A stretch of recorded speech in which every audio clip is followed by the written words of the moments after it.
My question today is to the Minister for Mental Health. Minister, as you know, Victorian mental health workers are today taking protected industrial action after negotiations over their enterprise bargaining agreement have stalled. These workers, as I'm sure you'll agree, deserve good pay and decent conditions. They are the ones on the front line supporting people while wrangling a broken and underfunded system. It is tough out there right now and they are holding on for dear life.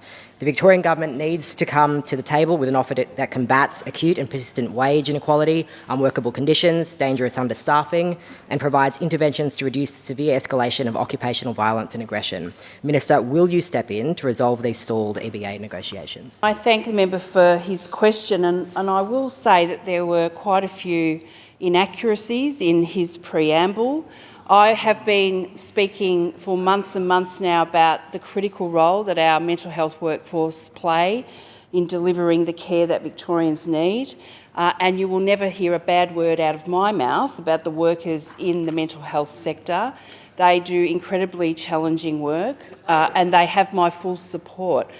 We have, as a government, invested over $600 million in the mental health workforce since the Royal Commission's report was handed down, and we have increased the mental health workforce by 25%.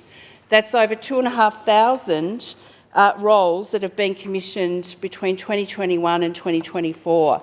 That is record uplift in the number of workers in this sector. So I would take issue with the member's preamble about the workforce. Now, that's not to say that it's not incredibly challenging working in particularly our acute mental health services. But when it comes to bargaining, we will continue to bargain in good faith through the Victorian Hospital Industrial Association with the industrial parties HACSU and the ANMF, and those negotiations are ongoing. There has been an offer made in December. That offer has been rejected by the industrial parties, as is their right. And we will continue to bargain in good faith, but let's not make any mistake here. Our government will continue to back our mental health workforce.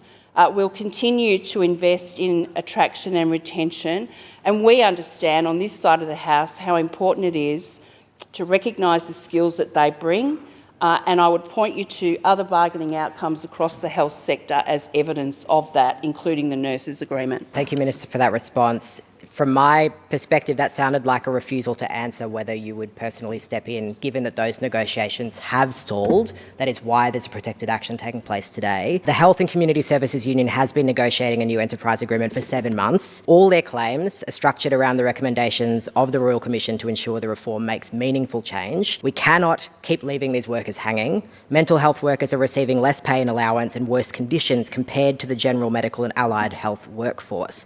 What will it take for you to step in personally and support mental health workers to get a good deal? And again, I completely reject the premise of that supplementary question.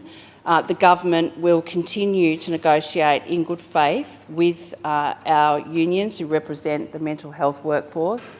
I meet with those unions regularly, as I meet with other representatives and peak bodies right across the sector. My department is closely involved in that bargaining, and they'll continue to be so.